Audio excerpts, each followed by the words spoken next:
The Steam Deck just went from the best deal in gaming to a $950 luxury laptop without a keyboard. Valve slapped a $300 jump on the 1TB OLED and called it component costs. By $949, this thing feels like a laptop that forgot its keyboard. Meanwhile, the 512GB OLED climbs from $549 to $789, so even the cheaper version asks serious money. That is not a small bump, not a seasonal adjustment, and not some harmless store-page shuffle. Buyers are asked to pay more for the same machine, without a faster chip, bigger screen, or new trick.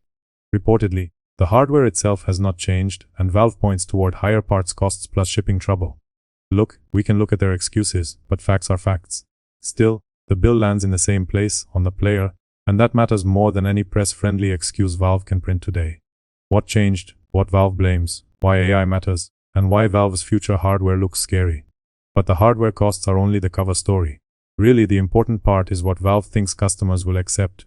Remember, the Steam Deck worked because it felt like the rare deal that did not insult you. Back then, the pitch was simple: PC games, portable play, good controls, clean software, and a price that made rivals sweat. Now that same pitch has to survive a number sitting near premium laptop territory. Suddenly, this is not a casual upgrade for someone who wants better battery life and a nicer screen. Instead, it becomes a purchase competing against consoles, used desktops, gaming laptops, and buying nothing. Practically, $949 changes the question from whether the deck is cool to whether the deck is responsible. Worse, the $789 version does not feel like a safe escape, because modern games eat storage like snacks.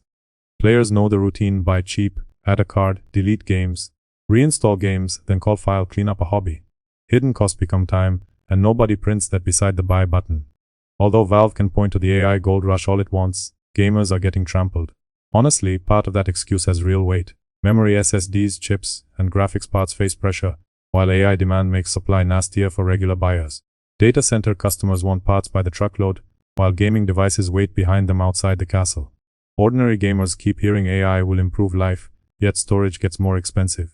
Nothing says progress like paying extra so a server can write fake meeting notes.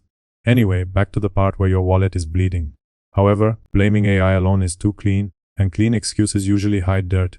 Shipping costs matter, exchange rates matter, factory capacity matters, and profit protection matters. Corporations do not hike prices by nearly half because one sad accountant sneezed on a spreadsheet. They are doing it because they think you will pay it. Period. And that is the ugly part. Maybe Valve is right. Yet acceptance does not mean satisfaction. Handheld PCs already ask buyers to care about battery life, heat, screen speed, settings, storage, and updates. Steam Deck made that headache feel simple. You bought it, logged into Steam, and played. Low price helped people swallow the annoying stuff. Raise the price enough, and every flaw grows teeth. Consumers treat problems differently when the total approaches $1,000. Frame drops feel worse. Fan noise sounds louder. Game issues stop being charming. Battery warnings start sounding like bad loan terms. This is exactly where the Steam machine fear enters the room. For years, Valve has circled the idea of a living room PC that runs SteamOS and behaves more like a console. Such a box only works if the price feels sharp.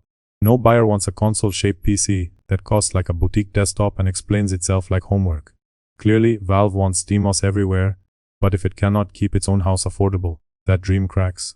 Imagine the reveal: simple setup, Steam library, couch gaming, clean interface, and then a price tag lands like a brick. Audience excitement would not vanish instantly, but it would start checking bank balances. Let's be real for a second. Paying nearly $1,000 makes even a tiny farming game feel like it should include dental coverage. Developers watch these signals too. Growth gives studios reason to test games, tune settings, and treat Linux play as normal. Expensive hardware slows that growth. Fewer buyers mean fewer targets. Smaller targets mean lower priority. Over time, the clean Steam ecosystem drifts back toward the PC swamp, where every user becomes unpaid support. Critics will call this dramatic, because Valve still has a strong brand and the deck is still loved. Sure, love matters. Unfortunately, love does not approve a credit card charge. Fans can admire Valve, praise SteamOS, and still close checkout when the price feels insulting.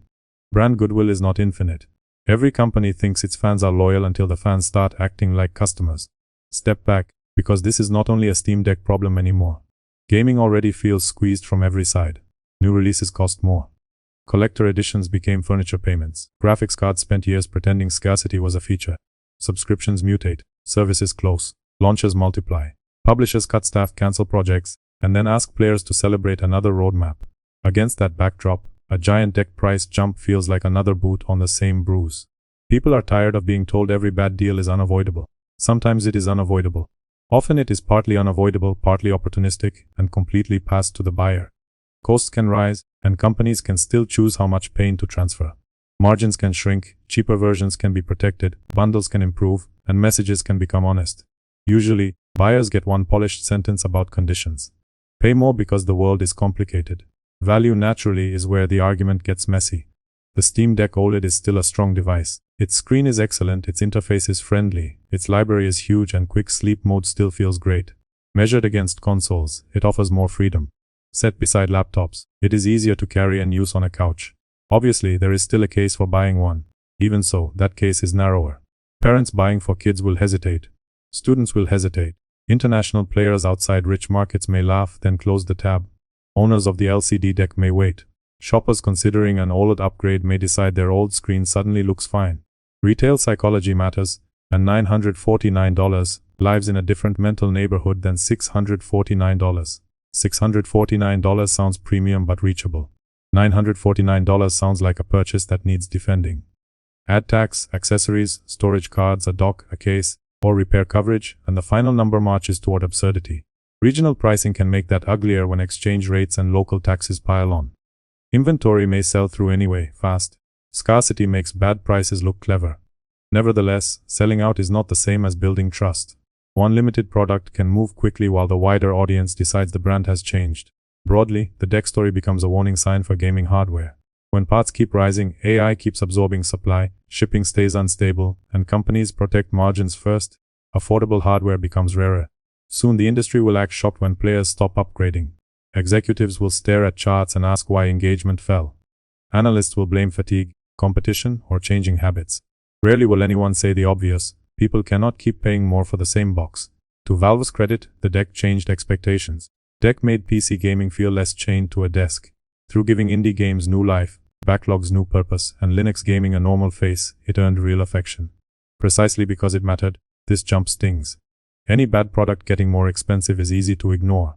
Good hardware getting more expensive feels like losing ground. There is also a nasty message underneath this whole mess. Progress was supposed to make devices cheaper over time. Manufacturing improves, parts mature, software gets better, and older models usually slide down the ladder. Alarmingly, established hardware is climbing upward because richer customers are eating the parts supply first. Consumer tech used to benefit from scale. Currently, scale belongs to cloud giants, AI firms, and buyers big enough to make normal customers irrelevant. Enthusiasts are not the main customer in that world. They are the noisy side crowd with forum posts, long memories, and limited power. AMD knows this. Storage makers know this. Retailers know this. Everybody knows this, and everybody smiles while saying demand is strong. Demand being strong does not mean customers are happy. Regarding buyers, the practical advice is boring but useful. Do not panic buy because the price changed. Check what you play. Look at your current device. Compare used LCD decks, rival handhelds, laptops, consoles, and waiting. Ask whether the OLED screen and storage solve a real problem or merely scratch upgrade itch. Consider repair costs, battery life, warranty, and how often you will play away from home. Calculate the full setup, not the headline price. Finally, decide with cold eyes. Companies absolutely love emotional buyers. Refuse to volunteer. Inside Valve, the risk is simple. Once a device crosses into luxury pricing, it must behave like luxury hardware. Support has to be better. Availability has to be clearer. Performance expectations rise. Communication must improve.